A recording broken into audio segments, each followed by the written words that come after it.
Going into the 2017 draft, there weren't a lot of players who were viewed to be generational talents. Yes, a lot of good players in a fairly deep draft class overall, but this wasn't like previous years where you had Ben Simmons and Andrew Wiggins being touted as the next greatest prospects since LeBron James. Yes, that was a thing. Or even a consensus number 1 pick in the fact that Karl-Anthony Towns in at least 2015 was a consensus number 1 pick. Now, most assumed the young point guard and top 5 recruit out of Washington would go number 1, but some thought it might have been Lonzo Ball, who was being hyped up so much by his dad that you would have thought Lonzo was the next coming of Michael Jordan. But because LeVar spoke it into existence that Lonzo would become a member of the LA Lakers, it became clear that Lonzo, as long as he was available at number 2, would be selected there, just for the sheer name, recognition, and eyeballs it would generate on that god-awful team at the time anyway, that was struggling season after season to get back to the playoffs. But fast forward to where we are now, almost 6 years after this draft, with most of these players entering their primes, it's clear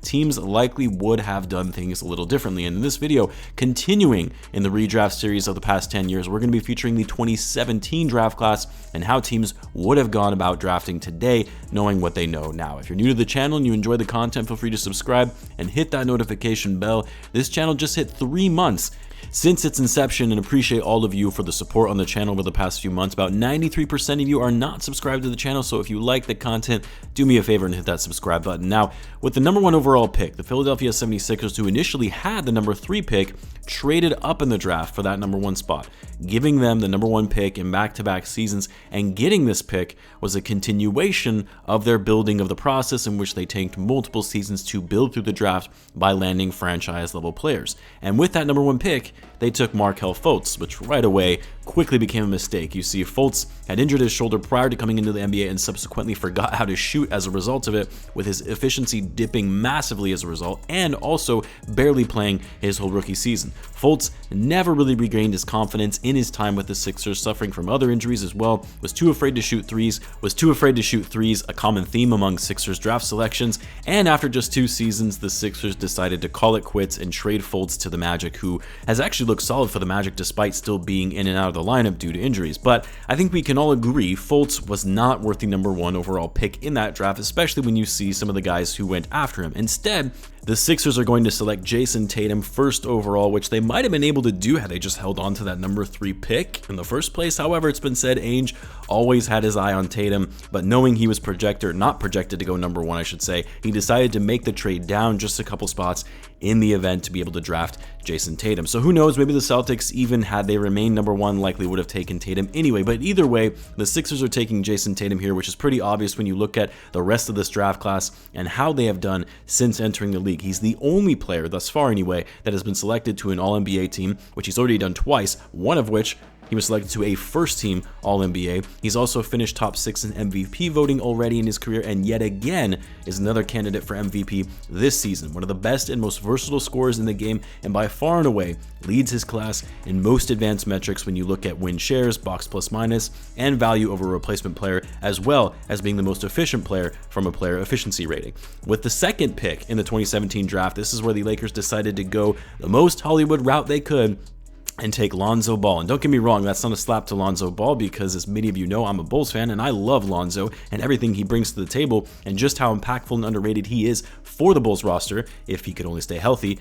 But health is a big part of it as well, and his overall play compared to some of his peers that really shouldn't have allowed him to go 2nd overall. So instead, the Lakers are going to select Donovan Mitchell here, who ended up going 13th overall to the Nuggets, who was then moved on draft night to the Jazz, and obviously was traded to the Cavs this past offseason. Donovan Mitchell, in a big market and one of the most iconic franchises in the NBA, in the LA Lakers, would have been so fun to watch, especially if you're assuming LeBron James still joins the Lakers the following season, and then they make the subsequent trade the year after for Anthony Davis. And given what we're seeing from Mitchell this season with the Cavs, really taking the reins and leading that team would have been such a great pickup for the Lakers as their franchise player for the future. With the 3rd pick in the 2017 draft, this is where the Boston Celtics took Jayson Tatum, but since he's off the board in this redraft, we're going to have them take De'Aaron Fox. Now, some might say that's way too high for Fox, even in a redraft. And while yes, I'm aware his on-court, off-court numbers aren't the best relative to some of the other guys who are going to precede him in this redraft, Fox has played his whole career with the Kings.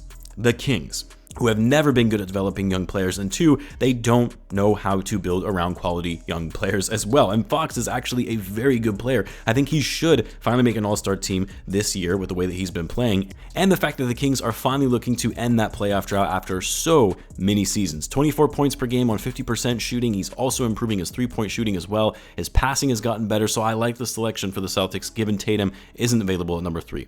At number 4, we've got our first busted pick, well, unless you want to call Fultz a busted pick as well, which probably is considering he was taken number 1. But first busted pick who is already out of the league, and Josh Jackson, who was taken by the Phoenix Suns. People forget that Jackson was the number 1 overall recruit coming out of high school in 2016. Played great for Kansas in college. Most mock drafts actually had him going number 3 over Tatum. A lot of upside potential, high energy scorer, but then got to the NBA and just didn't really pan out. Had a lot of attitude issues, was an okay scorer, but on very poor efficiency, played with minimal effort on defense, and the Suns eventually traded him after just 2 seasons, and then got waived by the Raptors before the start of this season. So instead of Jackson, the Suns are going to take Bam Adebayo here. Bam Adebayo has quickly become one of the best defenders in the league, and not only that, one of the better two-way players in the NBA, currently putting up over 21 points per game and 10 rebounds a game. Solid shot blocker, was already named an All-Star in his 3rd season, and what makes Bam even more impressive, unlike some of the other players from his draft, is that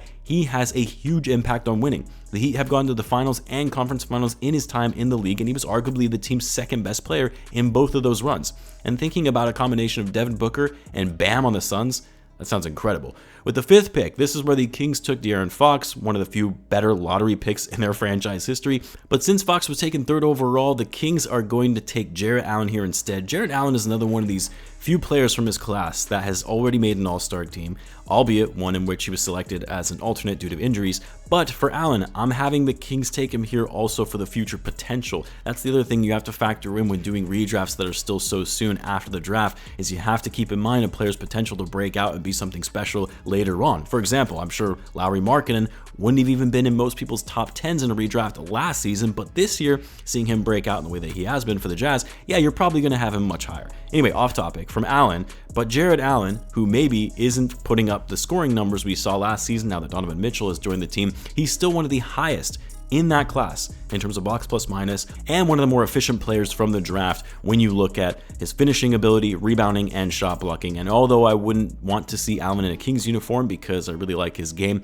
he's the best option here at number 5. At number 6, this is where the Orlando Magic selected Jonathan Isaac, a high-level recruit coming out of high school, loads of potential as a scoring and floor spacing big man, and then he got injured. And I'm talking multiple times, and then got really injured to where he hasn't even played an NBA game since 2020. Now, it sounds like Isaac is set to make his return very soon, but because of all the injuries, the fact that even when he was playing, he wasn't really doing anything that would jump out at you to make you think that he's worth a number 6 pick. So instead, the Magic are going to take Lauri Markkanen here, who actually went the following selection to the Chicago Bulls. Now, I'm sure most people are probably thinking Lauri should be going much higher than this in a redraft based on the season he's currently having, but I'm also basing this off of the player's overall career thus far. And while Markkanen had a great rookie and sophomore season, he quickly fell off, became an inefficient player, and couldn't play a lick of defense. Now, some would say that that is on the Bulls and their horrible coaching staff, and also in their ability to develop young players, which is probably true, but Lauri also didn't do himself any favors by getting down on himself and not trying as hard as he could during his final years in Chicago,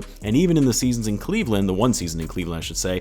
For me, I still need to see sustained success from Lauri Markkanen before I go to calling him the next Dirk Nowitzki. But even with all that being said, Lauri would be poised to be a great selection for the Magic, as they love their bigs and developing him for the future with what they're trying to do right now. With the number 7 pick, this is where the Chicago Bulls took Lauri Markkanen, which the Bulls got the number 7 pick from Minnesota in the Jimmy Butler trade, along with Zach LaVine and Chris Dunn. Since Markkanen is off the board, the Bulls are actually going to take OG Anunoby, who ended up going late in the first round at 23 to the Raptors. And I'm probably taking OG here because I really just want him on the Bulls now and think he would be a perfect fit for so many of their needs. But even with the bias aside, Anunoby has turned himself into being one of the better and more productive two-way players in the league. As of right now, he's one of the top candidates for Defensive Player of the Year. He hustles, plays with a ton of effort and energy, a very high Q level player, especially on defense. And given how much the Bulls really could use a 3-and-D defender, even at that time when they triggered the rebuild, would have been a great start to that overall timeline. With the the number 8 pick, this is where the Knicks took Frank Ntilikina. Oh, the Knicks. Not a good selection. So instead, they're going to take Kyle Kuzma here, who is quietly having a great season for the Wizards. It just sucks that he's playing on such a bad team and isn't getting noticed for it. But overall, Kuzma is a great scorer. Pretty great in clutch and hitting big shots in late game situations, a great rebounder, solid three-point shooter. He's improved his overall passing and court vision, and he's a versatile forward in his ability to play the 3 or 4 with great size and length. And while Kuzma isn't a franchise level player by any means, he's still a high level role player or even a second or third option that the Knicks could have really used over someone like Ntilikina. Then at number 9, this is where the Mavs selected Dennis Smith Jr., which initially seemed like a great draft selection at number 9. Had a solid rookie season in which he averaged over 15 points per game, was selected all rookie first team. Then the Mavs drafted Luka Doncic the following season, and it was pretty clear the fit between Luka and DSJ wasn't going to work, especially given the fact that Luka was clearly the better player between the two. The Mavs traded Smith Jr. to the Knicks, where everybody's career goes to die, and he really has been in a downfall decline ever since then, being in and out of the league, although he has played pretty well for the Hornets so far this season. But since Dennis Smith Jr. isn't going to go number 9 here, the Mavs are going to take Lonzo Ball. Now, why isn't Lonzo Ball higher in this redraft? It's because of the injuries, because Lonzo is actually a very underrated and valuable player when he's on the court for all the reasons I mentioned at the top of the video, but availability is everything. And Lonzo, in every season he has played in the NBA, has gotten injured. He's never had a fully healthy season, and more recently, he hasn't played NBA basketball a single game in over a year now, just past the year mark actually. And again, because we're basing this off of a hypothetical redraft on what we know now, teams are going to be reluctant to take Lonzo higher than this. But I still have him going top 10, 1, because the draft class isn't that stacked, and 2, also because when he is healthy, he's a very solid player and can do a lot in impacting the game in a meaningful way. And then at number 10, this is where the Sacramento Kings selected Zach Collins. At least the Kings got one of their top 10 picks right. I kid, because Collins is actually decent. At least he's still in the league anyway. But he shouldn't have been a top 10 pick. So instead, the Kings are going to take John Collins here, who ended up going 19th overall in the draft. Collins and his overall performance and productivity, yes, have dipped more recently. I think a lot of that has to do with the construction of the Hawks roster and the fact that he's been in trade rumors for over a while now. Probably doesn't sit well with players mentally speaking. Collins got his big payday after looking like he was going to be a future all-star, putting up over 20 and 10 in just his 3rd season in the league, to now having big drop-offs in his efficiency on offense. But he's still a solid player relative to the rest of the class, and given his age, only 25, I still think he has the potential to get back to being the player we once saw at the beginning of his career. So it's why I have him going number 10 here. And there you have it, redrafting the top 10 picks of the 2017 draft. Let me know where you guys would have drafted differently in the comments. Be sure to subscribe, and I'll see you in the next one.